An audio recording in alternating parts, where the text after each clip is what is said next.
시편 22편에서는 어찌 나를 버리시나이까 라는 말씀이었습니다.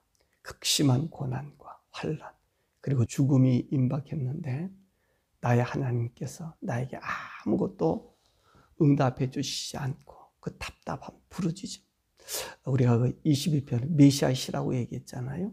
그 예수님께서 십자가에 달리면서 부르짖었던 그 모습, 예수님의 옷을 제비 뽑는 그들, 강도와 그리고 사람들조차 머리를 흔들며 조롱당하셨던 그 예수님. 그런데 그 십자가상에 위에 있는 그 예수님에 대해서 또 다윗이 처한 극한 고난에서도 하나님께서 응답해 주지 아니하시고 예수님은 죽음을 당하시고 다윗은 그 고난 속에 있게 되었을 때 그 하나님 향하여 부르짖는 그런 모습, 그 말씀이 22편의 말씀입니다. 반면에 오늘 23편의 말씀은 여호와 하나님이 나의 목자라고 고백하는 것입니다. 우리가 어떤 것을 배울 때 우리에게 그것을 잘 알고 있는 그 선생님이 있었을 때와 없었을 때 어떤 현상이 일어나겠습니까? 또 우리가 낯선 곳으로 갔었을 때에 그 길을 잘 아는 사람이 나를 인도해 주었을 때, 반면에 내가 그 길을 모르는 길을 혼자서 모든 것을 헤쳐나간다고 할 때 어떤 것이 더 안전하고 편하겠습니까? 두말할 나위 없이 좋은 선생님과 훌륭한 안내자를 만났을 때 더 편할 것입니다. 오늘의 이 23편의 말씀이 바로 그 말씀입니다. 여호와가 나의 목자이십니다. 이 목자라는 말은 나의 주인이란 말입니다. 나는 양, 이 양은요 참 어리석은 양입니다. 제가 어렸을 때 양을 키워보았습니다. 양이 이렇게 눈이 좋지 못해요. 그래서 어디가 안전한지도 모르고 어느 곳이 위험한지도 모르고 그것이 낭떠러지인지 모르고 그리고 제갈길로 가는 그런 양들의 모습입니다. 그래서 이 양에게 있어서는요 목자가 반드시 필요하다는 것입니다. 제가 어리지만 그 목자가 되어서 양들을 먹일 때 그 어린 심령은 어떻지요? 그 양들에게 풀을 먹이려고 좋은 목초지로 양들을 이끌고 갑니다. 그래서 양들이 좋아하는 꼴을요 때로는 뜯어서 입에 먹여주기도 하고 높은 나무 가지는요 씌어서 그들을 먹여주기도 합니다. 그리고 그 양들이 목이 마를 때는 옛날에는 다 그 신의 개울물이 흐르고 있었잖아요. 그 산에. 그래서 개울물에 가서 물을 먹여주고 이렇게 이제 어리지만 양을 치는 목자는 양의 배불림과 편안함과 쉴 곳을 만들어준다는 것입니다. 바로 이 여호와가 나의 목자란 말입니다. 여호와 하나님은요 천지를 창조하신 하나님, 그 천지를 창조하신 하나님이 나의 목자가 되었단 말이지요. 이 목자이신 하나님이 나의 모든 인생의 길을 인도해 주시는 선생님이요 길 안내자란 말씀입니다. 그렇다면 우리의 가는 길, 우리가 당하는 모든 일은 어떻겠습니까? 안전하지 않겠습니까? 아니, 더 그 길이 우리에게 있어서 선하지 않냐는 것입니다. 만약 내가 여호와 하나님을 나의 목자로 믿었는데 시편 22편처럼 전혀 하나님이 도와주시지도 않고 대답도 없을 때 정말 나를 내팽개쳐 내버리지 않았는가 이런 생각을 하였을 때 그리고 원수들의 손에 죽음이 임박했거나 아니면 죽임을 당했을 때 그 죽음까지 하나님의 선하심으로 믿고 따른다면 그야말로 하나님을 나의 주인으로 나의 목자로 부르는 신앙이 아니겠냐는 것입니다. 저는 제 인생을 돌아보고 지금 상황을 봅니다. 그런데 제가 지금 고백할 수 있는 것은요, 그 모든 것이 하나님께서 나를 그의 품에서 인도해 주심이었다는 것입니다. 어려움도 많았고 이루고자 하는 나의 욕망에 몸부림치며 때로는 한탄과 좌절과 절망과 때로는요 죽음까지 생각했던 그런 시절이 있었습니다. 그런데 하나님이 지금까지 나의 선생이 되어주시고 나의 길 인도자가 되어주심을 찬양합니다. 내가 지금 처한 상황이 다른 사람들보다 우월하고 월등하고 낫지는 못하다고 해도 오늘 하나님께서 저를 인도해 주시는 그 인도의 길은 창조주 하나님, 그분이 나의 목자가 되어서 지금까지 그의 손에 있다는 것은 바로 내가 그분 앞에서 푸른 초장이 있었고 실만한 물가로 내가 인도함 받았다는 것입니다.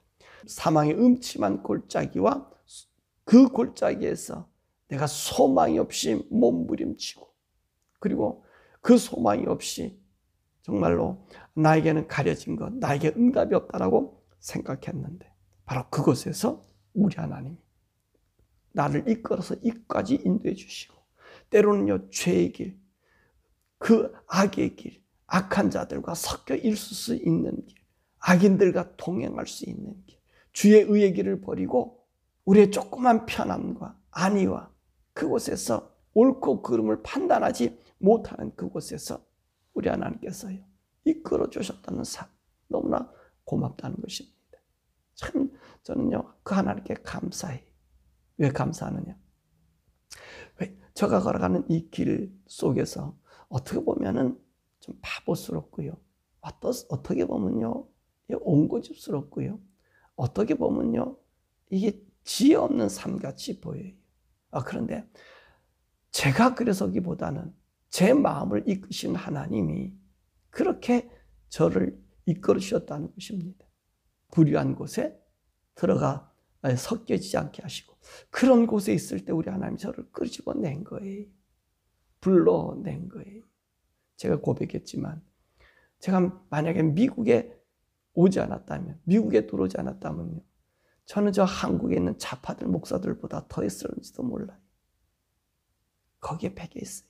제 아버지는요 서북 청년단이 있었어요. 북한에서 월남하셔 48년에 월남하셔가지고 이 자유대안에 와서 이 자유대안에 이 공산주의로 빠지는 것에 이제 반대해서 반공청년단이잖아요. 서북 청년단은 반공청년단입니다. 그 청년단에 우리 아버님 간부로 계셨어요.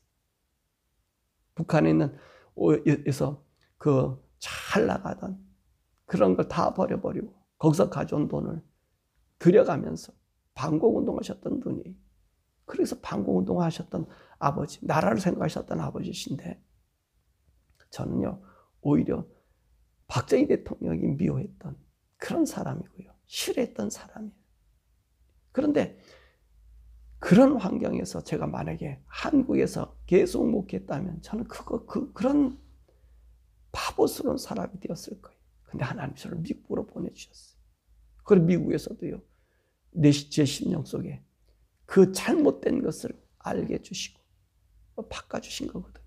그러면서 우리 하나님 저를 이끌어 주신 것은요, 악에게 섞이지 않도록 그곳에 빠질 수 있는 저를 훈계하고 교훈시켜서 그곳에 빠지지 않게, 그렇게 저에게를 인도해 주신 것을 보게 된다는 말씀입니다. 그러니까 하나님께서 그 죄의 길에서 나를 끄집어내 주신 거예요. 그 악의 길에서 끄집어내 주시는 거예요. 불의와 타협하는 것을 주님께서 끌어내 주신 것입니다. 그래서 항상 주와 함께 주님이 있는, 주님의 집에 있는 기쁨을 주었다는 것입니다. 자, 우리는요 지금 찰리 커크라고 하는 젊은 청년을 미국에서 잃었습니다. 이 찰리 커크는요 복음을 외치다가 순교한 것과 마찬가지입니다. 제가 이곳에 와서 있을 때 노무현 대통령이 자살했더니 여기서 신학 박사 공부를 하고 있던 어떤 동부에 있는 그 젊은이지요. 젊은 그 목사가 뭐라 얘기했냐면 노무현이 예수님 같이 순교했대. 정신 나가다. 자살한 자가 순교한 겁니까? 이게 한국 신학과 한국 교회를 지금 병들게 바보스럽게 한 거예요. 아니 저가 만약에 거기 있어도 그런 생각을 하고 미국에 왔었을 거예요. 근데 바뀌었단 말이죠. 하나님 바꿔주셨다면 왜 알게 하고 눈을 뜨고 보게 해주셨거든요.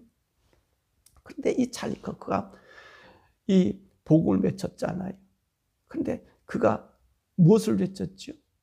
믿음을 외쳤고요. 가정과 국가를 외쳤어요. 그는요, 예수를, 그리스도를 왕이라고 그랬어요. 왕이라고 고백한 자예요. 왕이라고 캠퍼스에 다니면서 증거했던 사람이. 동성연애는 하나님 안 된다고. 이 목사들도요, 외치지 못한 말을, 목사들도 예수가 왕이라고 사람들에게 외치지 못한 말을 이 젊은이가 18살 때부터 터닝포인트 아메리카를 만들어서 여러분 캠퍼스에 다니면서 대학 교수와 이런 사람들에게 이 복음을 외친 거예요. 예수 그리스도다. 예수 그리스도는 왕이시다. 그 복음을 외치다가 동성여자에게 지금 총에 맞아서 죽지 않았습니까? 그 안타까운 현실. 자, 이것도 하나님 보호냐, 인도하심이냐, 이렇게 부정하고 싶었단 말이죠. 어떨 때는 너무나 가슴이 아파서 요새 그 친구가 저를 막 울려요. 너무나 울려요. 근데 그 안에 에리카가요, 찰리 커크가 죽은 지 이틀 만에 나와서 기자회견 했잖아요. 그 얘기를 하면서 그 어린 딸아이가 아빠가 어딨냐고 물은 거예요. 그러니까 이 아내 에리카 커크가 아버지의 비참한 현실을 그에게 얘기해 줄 수 없었다는 거예요. 그래서 얘기해 줄 수 있었던 건 이거였다는 거지요. 아빠는 지금 아빠가 그렇게 그리던 그 예수님과 지금 함께 걸어가고 있는 중이야 라고 그렇게 이야기했다는 것입니다. 이 에니카가 이런 말을 했던 것처럼 오늘 그것 또한 하나님의 선하심이었다는 것이죠. 왜 그럴까요? 우리는요, 알 수 없습니다. 우리 찰리 커크가 사망한 거 원수들에게 쳤다라고 우리가 볼 수 있잖아요. 원수들에게 져서 죽임을 당했다라고 볼 수 있잖아요. 그런데 말입니다. 그렇지 않다는 거예요. 만약에 찰리 커크가 우리 예수님이 봤다면 어떤 모습이었을까? 그 복음을 외치다가 총에 맞아 순교했을 때 오늘 돌에 맞아 죽은 스데반 집사님을 보고 우리 주님께서 일어나셔서 그를 영접해 주었듯이 아마 찰리 커크도 그렇게 되어지지 않았는가 하는 것입니다. 우리가 걸어가는 인생의 길 우리는 알 수 없지만 우리가 가는 곳은 최종 목표가 어디지요? 하나님의 집이 아닙니까? 그곳에 가는 시간이 빠르든지 그래서 젊어서 죽든지 나이가 들어서 죽든지 우리에게 미션이 완성되면 우리가 가야 하는 집입니다. 우리의 미션은요, 젊어서 끝날 수도 있고요. 저처럼 나이가 들어서 끝날 수도 있다는 것입니다. 그러면 우리는 어디로 가는 거죠? 여호와의 집에 영원히 거한다는 거죠.